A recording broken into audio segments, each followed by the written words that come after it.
1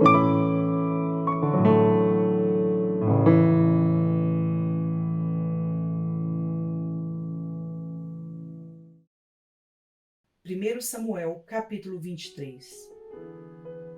Então disseram a Davi: Eis que os filisteus estão atacando a cidade de Keila e saqueando as eiras.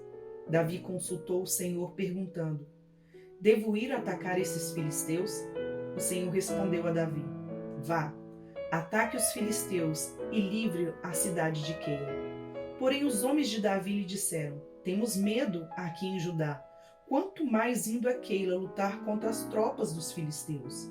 Então Davi tornou a consultar ao Senhor, e o Senhor lhe respondeu: Levante-se e vá até Keila, porque estou entregando os filisteus em suas mãos.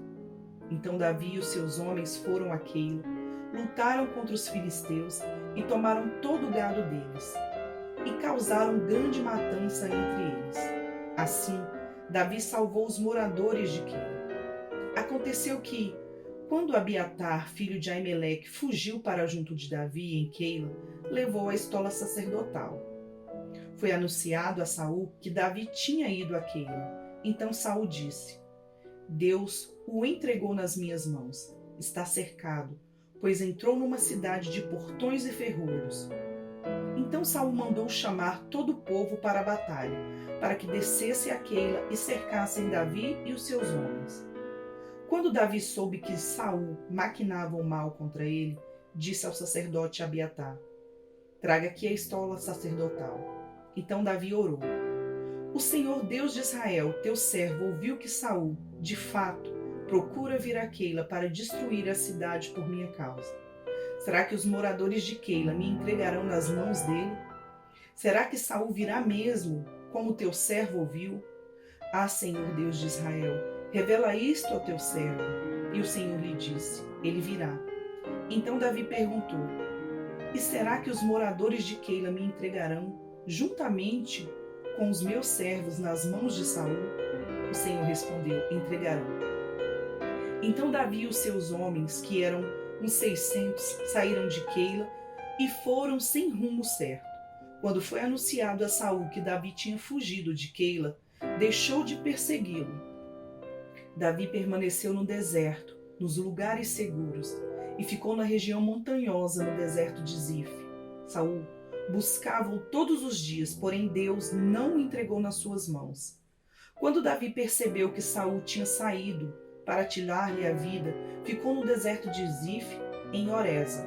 Então Jonatas, filho de Saul, se levantou e foi falar com Davi em Horesa, e lhe fortaleceu a confiança em Deus. Jonatas disse: Não tenha medo, porque a mão de Saul, meu pai, não encontrará você. Você será rei de Israel, e eu serei o segundo depois de você, o que também Saul, meu pai, bem sabe.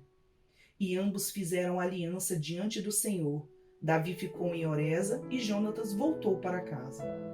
Então os ifeus foram falar com Saul em Gibeá, dizendo: Não é verdade que Davi está escondido entre nós, nos lugares seguros de Horesa, no monte Áquila, ao sul de Jessimom?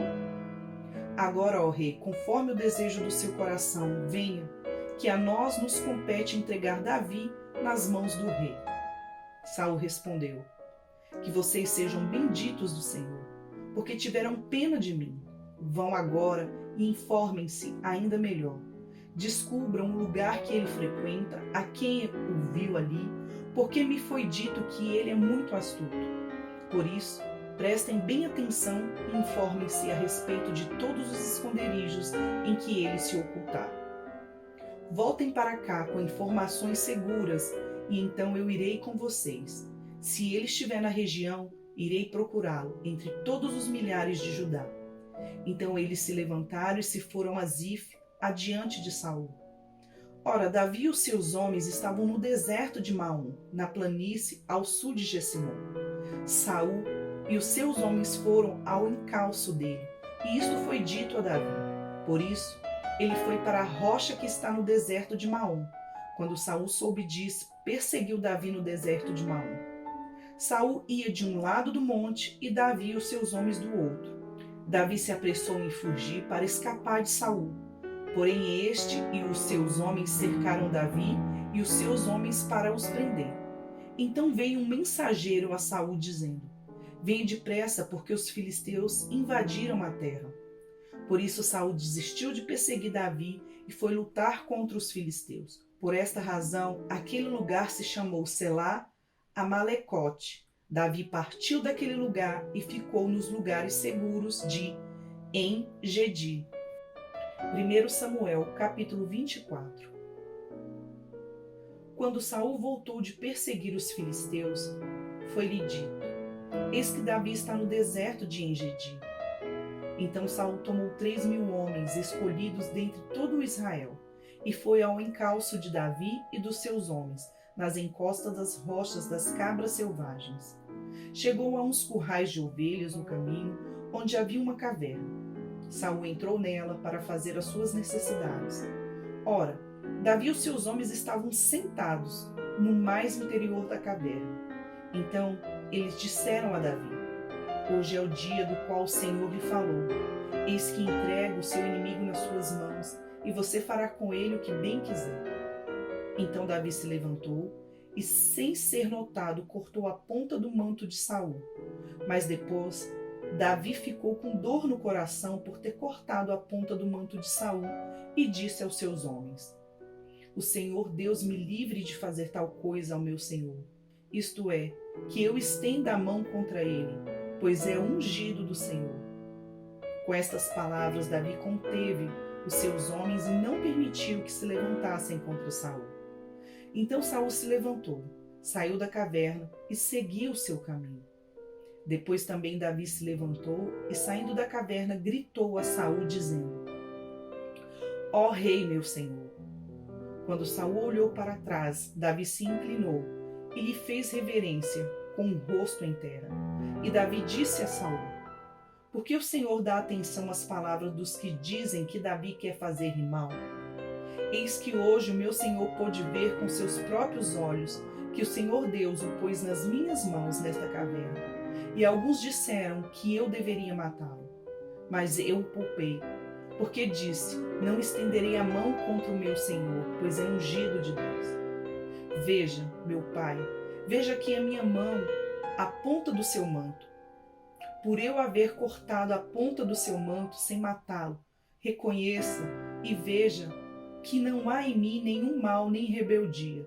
Nunca pequei contra o rei, ainda que ele esteja à caça da minha vida para tirá-la de mim. Que o Senhor Deus julgue entre nós dois e me vingue do rei. Porém, não estenderei a minha mão contra o rei. Como o provérbio dos antigos diz, dos perversos procede a perversidade. Mas eu não estenderei a minha mão contra o Senhor, meu rei. Atrás de quem saiu o rei de Israel? A quem persegue? A um cão morto? A uma pulga? Que o Senhor Deus esteja a meu juiz e julgue entre nós dois. Que ele examine e defenda a minha causa, e me faça justiça e me livre das mãos do rei. Quando Davi acabou de falar todas essas palavras, Saul disse: é esta a sua voz, meu filho? E Saul chorou em alta voz. Então disse a Davi: você é mais justo do que eu, pois me recompensou com bem, enquanto eu o recompensei com mal. Hoje você mostrou que me fez o bem, pois o Senhor me havia posto em suas mãos e você não me matou. Porque quem é que encontra o inimigo e o deixa sair sem lhe fazer o mal? Que o Senhor lhe pague com o bem por aquilo que você fez por mim no dia de hoje. Agora tenho certeza de que você será o rei e de que o reino de Israel se manterá firme na sua mão. Portanto, jure pelo Senhor que você não eliminará a minha descendência, nem apagará o meu nome da casa de meu pai. E Davi jurou a Saul. Este foi para casa, mas Davi e os seus homens foram ao lugar seguro. Salmo 67. Seja Deus gracioso para conosco e nos abençoe, e faça resplandecer sobre nós o seu rosto, para que se conheça na terra o teu caminho e em todas as nações a tua salvação. Louvem-te os povos, ó Deus, louvem-te os povos todos. Alegrem-se e exultem as nações, pois julgas os povos com justiça e guias na terra as nações. Louvem-te os povos, ó Deus, louvem-te os povos todos. A terra deu o seu fruto, e Deus, o nosso Deus, nos abençoa. Que Deus nos abençoe, e todos os confins da terra o temerão. Romanos, capítulo 12.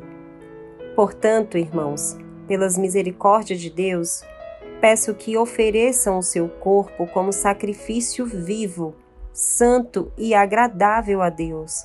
Este é o culto racional de vocês. E não vivam conforme os padrões deste mundo, mas deixem que Deus os transforme pela renovação da mente, para que possam experimentar qual é a boa, agradável e perfeita vontade de Deus. Porque, pela graça que me foi dada, digo a cada um de vocês que não pensem de si mesmo além do que convém.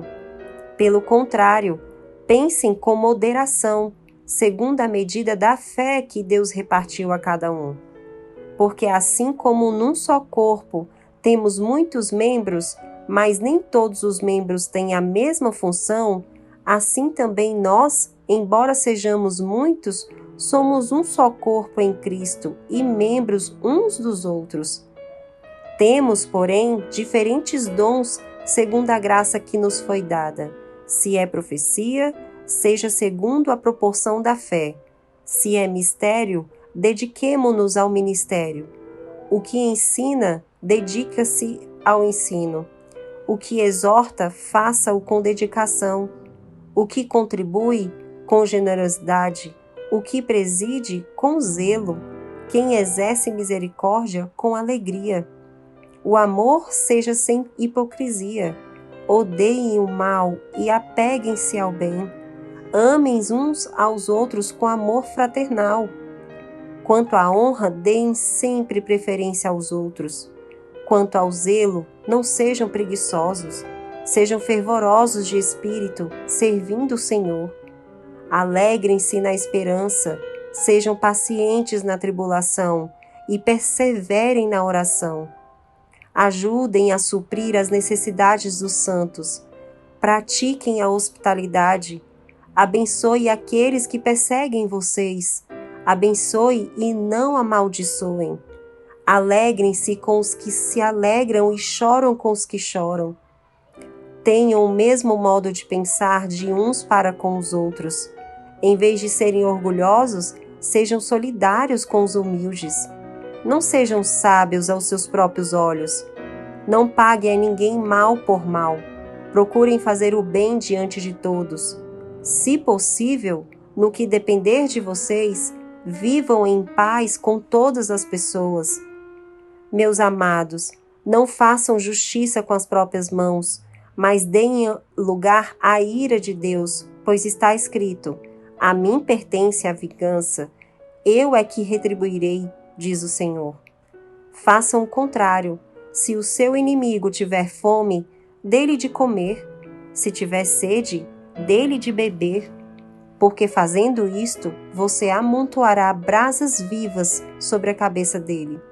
Não se deixe vencer pelo mal, mas vença o mal com o bem. Curta, Comente e compartilhe.